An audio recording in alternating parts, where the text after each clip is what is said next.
Hey guys, welcome back. It's your girl Toy T. I am in my car in, I hope, what is not traffic on my way to New York. And I thought this would be a great time for me to make a video. I kept myself occupied for a good portion of this trip, and now I am trying to keep myself awake because I came straight from work. But anyway, it is Friday. It's also Halloween. I'm yelling. Oh my gosh. It's Friday and it's also Halloween, and I thought this would be a great time to do a figure out your life video because I had a couple things on my mind, particularly as I was driving up, and just a while, and I just feel like it's time to say something. So there's a few things that I just have noticed that is absolute just crazy nonsense. The first one is the story about Tameka Harris, aka the rapper T.I.'s wife Tiny, that was also in the group Escape.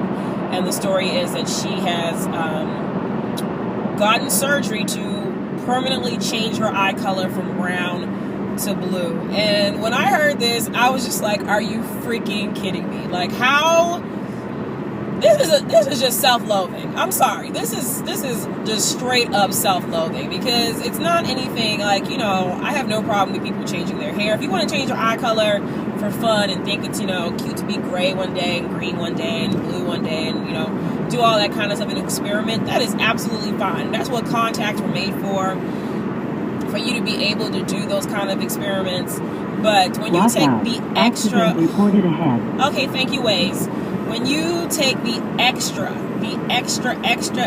step to go and have a surgery done on your eyes that has not been that hasn't been even approved by doctors in the U.S. So, you know, anytime that you leave the U.S. and you do something that's not certified here, you're already putting yourself in danger. And I've heard that from the side effects that you can actually go blind from doing this. So as a woman in her 40s who is married and has several kids that, you know, minor kids that she has to take care of, why would she do this? It's not necessary. It wasn't that she had cataracts or she had glaucoma or whatever, you know, some kind of major eye disease that required her to have some kind of, you know, surgery on her eye, or even, it's not even laser surgery where, you know, that has, you know, its own consequences too, but these are for people, at least laser surgery has been approved and is done quite commonly at, you know, by eye doctors, and it's for people who have vision issues, and, you know, it's not necessarily an aesthetic thing, but definitely something to improve their life. But getting some ice blue, I mean, like, I think like she has like she doesn't even have blue eyes, she has like custom blue grayish gray, like, you know, like some Storm from X-Men eyes, which is just absolutely ridiculous. So for Tiny and all the girls who are thinking about this, because she actually put it on Instagram and was like doing promo for this doctor. I think she went to Africa to do it, someplace in Africa or South Africa. For the ladies that are thinking about doing it and other people who have done it, go ahead and figure out your life, because I mean, is vanity really worth your eyesight? Like, you have no idea what it's going to do to your eyes in 5, 10, 20 years. I mean, you can end up blind or close to blind because you had some kind of weird desire to permanently change your eye color before it was even approved by all doctors. So, yeah, figure out your life. Oh no, this thing is like super shaking. Okay, another one that I've heard about recently, so, oh my gosh, I'm having a major issue with some of these reality TV shows. I think I mentioned in another video that I'm trying to wean myself off of reality TV shows. I mean, yes, I was a big fan back when they first became popular. I was a huge Real World fan. I watched even the Road Rules and all the challenges, and watch Real Housewives of Atlanta and all these other things that popped up. But I feel like it's actually really getting out of control. I mean, I think it was getting out of control beforehand, but it's gotten to a point where I realized that I might be too intelligent and too grown to be watching some of this stuff. Like, yes, there's entertainment value to some of them, and I do enjoy watching certain shows for purely entertainment value, but some of it is just hard to watch. And if, for example, yesterday I went and checked out two different reality TV shows on my cable on demand. I watched on Diane von Furstenberg, oh my god, DVF, her new reality show that is a competition reality show for girls to compete to become her brand ambassador, which I think is really, really cool. It kind of mixes in Who Wanna Works for Diddy and Project Runway and Top Model all together, because they have to have beauty and brains and be able to perform tasks that that are asked of them from Diane and from her staff. So I thought that was highly entertaining, and I'm definitely going to check that out. Even though I like not to watch E, because I have a complete desire not to support E until they get rid of Keeping Up with the Kardashians. And I when I catch myself on that channel, I always end up watching Keeping Up with the Kardashians, which is like crack. And I like to stay away from that crack. So, because crack is whack. So I don't watch E as much, but I definitely will watch it on demand, or if I remember to tape it on DVR, I'll DVR it. But the other show that I ended up watching was Prison Wives on, I would like to say Lifetime. And it's a show about women who are married to prisoners who have varying degrees of sentences. So there was the first young lady that they showed whose husband has I think he has a 10-year sentence and he's 5 years in. And then all the way up to this one young woman, I keep saying young woman, who has a husband that is in for life, and she married him knowing that he had a life sentence. And I thought maybe it could be somewhat interesting to understand, the lives of women who are, whose families are now entangled in the prison system. Like, I thought it would have been interesting to see, how they deal with that, and if they had gotten to see how that works out, like with their kids, with them, with visitation. Well, gosh, I'm like dying. With visits, and how it is, kind of issues that they deal with, having a husband inside and then having to, continue to live their lives and have these marriages, and how does that work out. But as I was watching it, I found that it was more of a kind of like,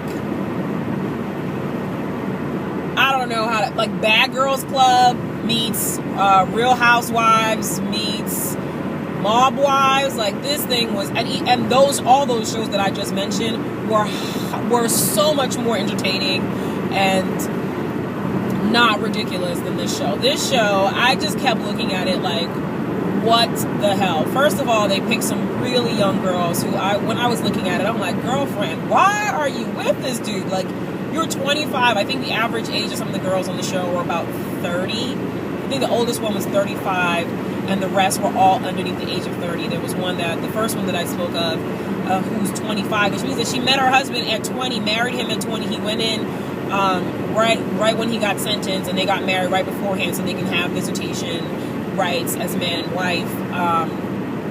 And I just looked at her like, you are 25. First of all, getting married in your 20s is hard enough, because I feel like you're just way too young, and unless you really, really, really, really work at it, like, everyone changes. By the time you reach 30, you're a completely different person, and so waiting a little bit would help. But it just boggled my mind why she was still, like, hold on to this relationship with this guy that she barely dated in college, and then decided after having sex with him that they had some kind of emotional connection. So first of all, she's thinking with her vagina, and then decides to marry him after finding out that he was arrested for aggravated assault. And I was just like, okay, I get it. It's, I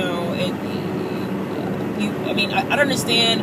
I don't even understand. Like, okay, it's fine. People do have major mess ups in life. And if it was a one-time thing and he got into a fight and used some kind of weapon and badly injured somebody, okay, that can happen. I don't know what the circumstances are. But can't we just stay boyfriend and girlfriend while I guess because they wanted visitations, they got married, but I just couldn't imagine how that could be a good path for her as someone who's in their 20s. Like, you're going to waste your entire 20s married to some dude that's, you're married to a guy that's in prison for the first 10 years of your marriage.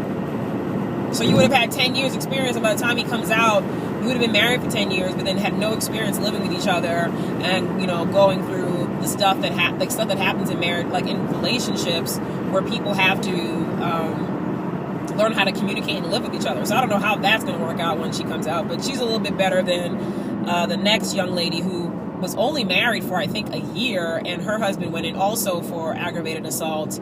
And she was talking about how, you know, it's like sexually frustrating. So now she hangs out with lesbians, and I guess she has sex with lesbians because she needs to have some kind of connection. And I was looking at her like, why did you marry this dude then? Like, obviously you were some kind of car groupie that saw, I mean, she was also in her early 20s. And so seeing this guy as, you know, he owned a business and he was part of this car club, and seeing that is cool. But as soon as he got locked up, girl, you should have went the other direction, because I don't see how this was benefiting you at all if you have certain needs as a woman or as a person, and you can't get them fully met by having a husband, you know, that's incarcerated. And even talked about how you didn't have the same kind of support that you thought you would from this car club that you're in. So that was just like, and she just seemed like she was, you know, she could also be in Mob Wives or some kind of Bad Girls Club. She would look, she could have been in Bad Girls Club, because I don't know. And there was this other woman, so there's 4 women on this. The third woman boggled my mind, and I kind of understood. Like, I felt like she probably made this decision maybe out of heartbreak or on the rebound. So she was saying that she married this guy now that she first started, you know, she slept with him in high school, and then, you know, 11 years later he contacts her on Facebook, and she's like, oh, where have you been? And he's like, I'm locked up. And she continues to talk to him, and before she was married, she has a child, and she decides to marry him while he, like, date him and marry him while he's still in prison, and he has a 13-year sentence. No, wait a second, not this one. This one has a 75-year sentence because he committed murder. And he is 13 years into said sentence. And early parole for him is in 60 years. Like, he can get out in 60 years. That's when my mind was just getting so boggled by, like, okay, I understand the young girls, their husbands have shorter sentences, and they will be out, you know, within a significant amount of time where they'll still be young. But this woman, you are going to be a senior citizen, probably a grandma. Your child's going to have children by the time this man comes out, and you have never, ever been with him as, like, boyfriend and girlfriend, husband and wife outside the prison walls. Like, you married him, and I think he contacted you mainly for the fact that he probably contacted a bunch of girls on Facebook looking for whoever would answer back and say, hey. Because I know if one of my friends or someone that I thought was cute or had a crush on Facebooked me now and told me that he was locked up, I would have said, hey, how you doing? How'd that happen? You know, God bless, brother. But this cannot go any further than friendship, and not even friendship, pen palship, because that is ridiculous. Life is way too short. You don't get to do it again, and to waste your life saying that you're frustrated, sexually frustrated, you haven't had a chance to hug and touch and kiss your husband and spend holidays with him and do family events, and just, you know, when you have a hard day, be able to talk to him because of being monitored and he's in prison, and he has like years left, and he's not going to come out until he's like Social Security age. What the hell? Friendship is cool, but a marriage, I mean, damn, girlfriend, I understand that your first marriage was unhappy, but you know, you could have just used him for some kind of attention. But after that, girl, go get a real husband. I'm sorry. Go get yourself a real relationship with someone who can love you while you're with him outside and help you take care of your child and contribute to your household. And the last one is when I actually had to turn off the TV, because I got 5 minutes into her story and I was like, oh my gosh, you are young, dumb, and not even full of cum because you've never had sex with your husband. This young woman who did a pen pal program for prisoners, just to meet somebody and be nice. And she wanted to do some kind of service and give them some kind of companionship, but not like a sexual companionship, but a friend, just lend an ear. And then she ends up seeing this dude Of course, you know, she sees him, he's cute. Oh, there are cute guys in prison. I mean, hello. There are cute, but there's also tons of cute guys outside of prison. But he was cute, had a nice body. Of course, he had a nice body because he's in prison and he got nothing else to do but work out. But this guy has a life sentence. So he is never getting out because he also committed murder, and he is never getting out. Unless there's some kind of appeal, he is never getting out. She is married to somebody who will be forever in prison until he is dead, and they put him in a pine box and they take him out for his funeral. That is when she's going to be able to see her husband outside of bars. What the were you thinking, young lady? Like this, and she was also like 29. And I just thought, like, this is straight up stupidity. Like, how could that make sense to you? And again, I don't know if this dude really is into you, or maybe you do share, you know, common ideas and values, but maybe he was just saying, yeah, me too, because he was looking for someone to, you know, to talk to and to send him gifts and to, you know, love him and give him love and affection and all this other stuff, and attention. But he's not really into you if he was outside, because, you know, he'd have options. But here he has no options. And if you're I'm sorry, dumb enough to marry me while in prison, why not? I ain't gonna say nothing to you. I mean, like, hey. And I don't think they've been married long enough to get conjugal visits. But then he's also he's a lifer. So after that, I had to turn it off. I was like, what the hell is this? I feel like reality TV is going down the crapper, and people are just, I don't think we're learning anything from it. I wanted to learn and understand the lives of, I mean, like, I feel like Sesame Street talks better about what family lives look like when you have a, you know, a member of your family imprisoned, and what that does to families and to relationships. But this thing that was supposed to be a reality TV show, absolute bullshit. Lifetime, go figure out your life. And these young ladies married to these men that are never coming out or not coming out until they're senior citizens and old and dusty, go figure out your life too and figure out something good for yourself. And if you're happy with that, go ahead. That's fine. I guess, you know, yeah, I guess that's fine. I guess if that's what you want to do, and be married to somebody and not have to, whatever. I mean, just lifetime, figure out your life, cancel this thing and call it a day, and just do something better. So anyways, that's my figure out your life. It's kind of long, sorry, but it was like 2 in 1, and I just, oh gosh. But yes, everyone be safe, do something, don't do anything stupid, and I will see you guys later. Goodbye.